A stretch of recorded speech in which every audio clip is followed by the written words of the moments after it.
Go back home. You are nothing. It is better to die trying than to go back to being invisible. Give me your hand, my son.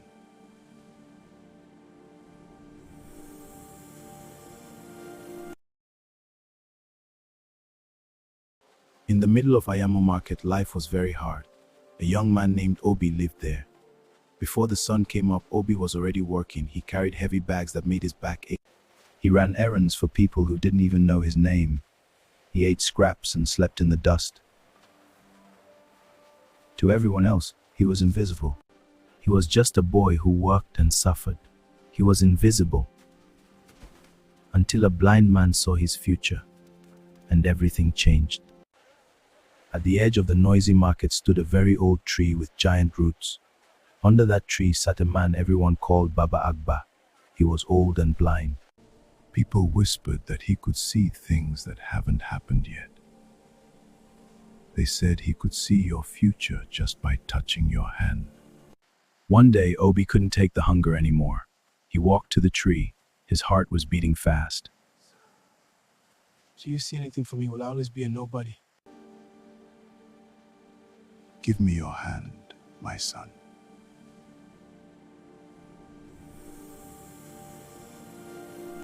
I see greatness. I see you owning lands and having much money. People will bow to you. But then, Wait. Wait. I see a shadow. A woman close to you will try to destroy everything you build. Be careful of her. what can I do to stop it? You cannot run from your life. If you run, you lose. But if you endure the pain and keep going, you will win. You are covered in debt and you have no shoes. How can you be a great man? Their words hurt like a knife, but Obi remembered Baba Agba's voice. He chose to stay silent and keep working. He was starving, and many nights he cried in the dark, wondering if the blind man had lied to him. One morning, without saying goodbye to anyone, Obi packed his small bag. He had no plan and no money, but he had faith. He walked away from the market and headed toward the big city. He didn't look back once. The city was not kind. It was big, loud, and scary. Obi had no place to sleep, so he slept under bridges. He did the hardest job. Doubt is a heavy thing. Every night, a voice in Obi's head said, "Go back home, you are nothing." But even when he was shivering in the rain, something told him to stay. While Obi was looking for work, he saw Mrs. Agnes lying on the ground by the walkway. People in fancy cars drove past her. Nobody stopped. He carried her to a nearby hospital and stayed with her until she could speak. When he saw she was okay, he simply walked away. He didn't ask for money. The woman from the street was not poor at all. Her name was Mrs. Agnes, and she was one of the richest women in the city. She had been looking for the angel who saved her life.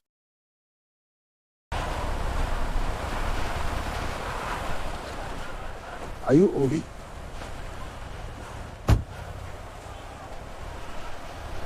The woman from the street was not poor at all.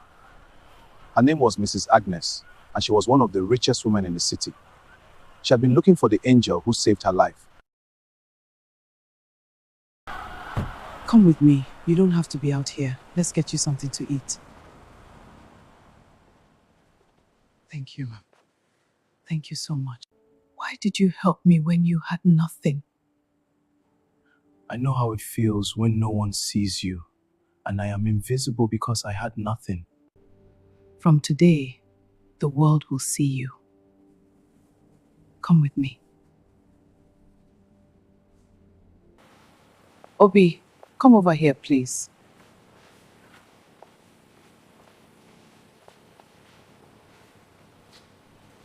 Over here. Can you see what we process and produce? Yes, ma.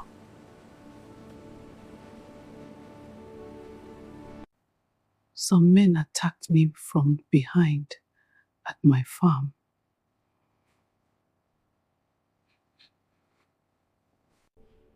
It was the worst day of my life. They dragged me They tried to take me, but I fought back. I screamed and I fought until they ran off. Mrs. Agnes was attacked on her way to her farm by masked men. She cried, but no one came to help. And in that moment, Obi understood their meeting was not random. It was destiny. Obi worked harder than anyone else. He learned how to read, how to talk to business people, and how to lead. He was making big decisions and he leading. Meanwhile, years later, on one fateful night, Obi came home very tired from work. He noticed the front door was wide open. Something was wrong. He rushed inside and saw two masked men with Mrs. Agnes. The other man got scared and ran away. Obi saved Mrs. Agnes again, but he almost lost his life in the struggle. Then Obi called the police.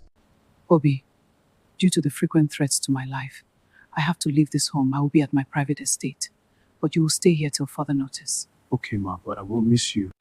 Obi had been promoted to a new working environment to manage filled with workers, responsibilities, and opportunities. At Mrs. Agnes' new warehouse, he met different people. Hi, sir. My name is Jane. It's nice meeting you here. Yeah, thanks. My name is Obi, and it's nice meeting you, Jane.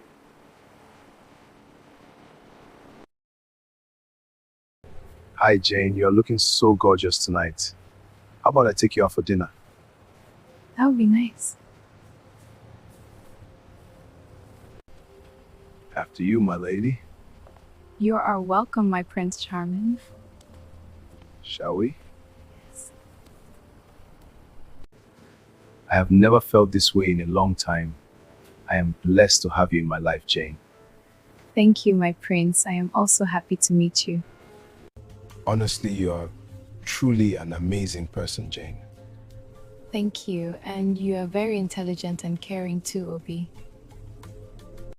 Behind Jane stood her father, Mr. Henry, a man who never smiled. His eyes were sharp and always observing. He had been working with Mrs. Agnes before her husband passed away, but there was something about him, something cold, something calculating. But Obi only trusted his daughter Jane because he loved her completely. He believed in her, loved her. But sometimes, love blinds us to what we should see. The next night, on a rainy night, Jane came to the house. She acted sweet and cooked some meal for Obi. Obi was exhausted and hungry, so he ate the food. But the food was drugged. He became unconscious. When he woke up, he was tied up and dumped at the bottom of a deep, dark pit in a faraway village. He screamed for help and shouted for help until his throat was sore, but the pit was deep and the forest was silent. He felt completely alone. Somebody help! Please save me! Anybody know, please save me! Help! While Obi was trapped, the police made a discovery days later. Jane's father, Mr. Henry, was the one behind all the attacks. He wanted to kill Mrs. Agnes. So he could take all her money and businesses. Mrs. Agnes worked with the police, and they caught Mr. Henry. He was arrested and thrown into a dark prison cell. You must find the man who saved my life. We will, ma'am. We're doing everything we can. Under pressure, Mr. Henry finally told the police where Obi was hidden. The detectives rushed to the village and found the pit in the woods. Help me! Please! Is anybody there?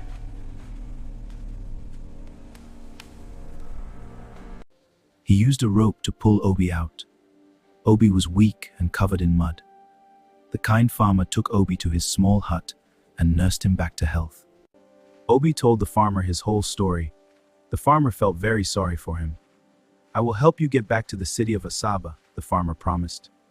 Together, they started a long journey on foot and by bus, tracing their way back to the world Obi had been stolen from. Hello, Ma. Ma, it's me, Obi. I'm still alive. I was kidnapped and left in a pit to die. Jane betrayed me, Ma. Obi told her everything, how Jane tricked him and how Mr. Henry was the true villain. Mrs. Agnes was happy to see that her son had returned from the dead. Years passed, and Obi stayed loyal to Mrs. Agnes. To thank him, she gave him a massive inheritance. She gave him a huge piece of land and built him a beautiful home and large warehouse. Now, you can start your own business. You have earned it.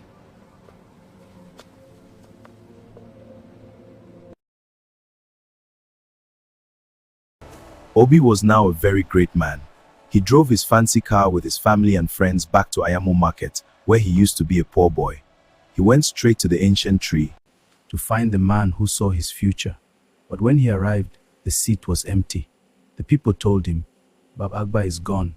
He passed away some time ago. Obi did not forget the man who gave him hope. He built a beautiful house for the children and grandchildren of Baba Agba.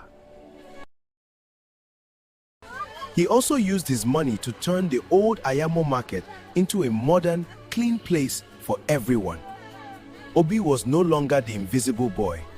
He was wealthy, powerful, and respected by all. He later got a wife and beautiful children and a mansion. Just as the seer said, he had faced the darkness and won. The end. Moral of this story: never ignore kindness, because the smallest act of compassion can change a life forever. If you love this movie, kindly like, share, and subscribe to this channel for more stories at Stories by Gupem. Thanks, and see you in the next story. Kindly like, share, and subscribe to this channel for more stories at Stories by Gupem. Thanks. See you in next story. Yes! We did it! Yeah!